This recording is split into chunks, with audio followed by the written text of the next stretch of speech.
Come on. I can't believe you're joking right now, dude. My fucking brother's in CBD rehab for CBD. What? Yeah. Was he just too relaxed? Time for this is not a time for laughs, dude. Were his joints not inflamed? No, dude. So he drives a bus. So CBD has a He drives a bus. CBD has a tiny trace amount of THC in it because the hemp plant is legal. So in order to be a legal hemp plant, it only can have, I think, 0.3% THC, which, per gram of hemp is 3 milligrams of THC, which is enough to trigger a drug test. So it's like, but if you're driving a bus, say you have fucking shoulder pain, you could have like your eyes just closing on fucking Percocets and Xanax as long as you have a script and you could legally drive a bus.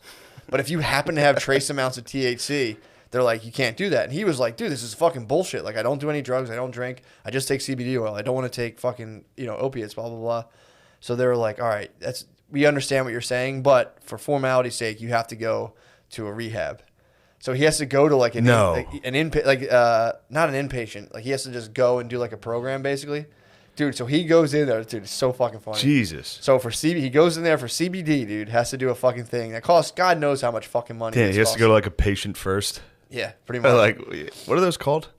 When in high school when I got called, what is it urgent called? care? Yeah. No. I was just saying he has to go to urgent care. It's an urgent care of rehab, dude. And it's like, this is how social work works, where it's like everyone's writing these grants, and then someone's like, here's $50,000, and you're like, woo, and everyone just goes on to it, dude. So it's like, he shows up, he's like, hey, my job's making me go here, or it's for CBD, and the lady's just like, these things happen. Come on in. Oh. They're just like, yo, we're getting fucking. That's so embarrassing. 10 G's. I mean, he's like, whatever. I mean, it's not as embarrassing as going in there for like fucking smoking meth and shit. At least he can go in there and be like, look, I have to be here. Which is what everybody says. True.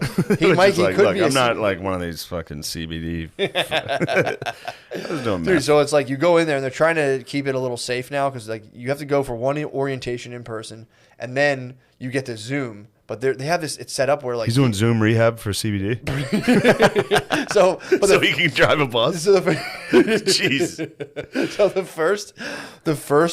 first day he was there was an in-person orientation. But there are people who are Zooming who are on screens. So it was like him and like 4 or 5 other people. And then there was this 60-year-old black dude on a screen. And they're all the ladies are like, all right, everyone, we're gonna take a break. So like cut your camera off or whatever, and we'll come back. The dude cut his camera off, didn't cut his mic. So he put the fucking old guy while they're on break. Sounded like Lil Wayne was about to come on. He just started lighting up. No. He started fapping.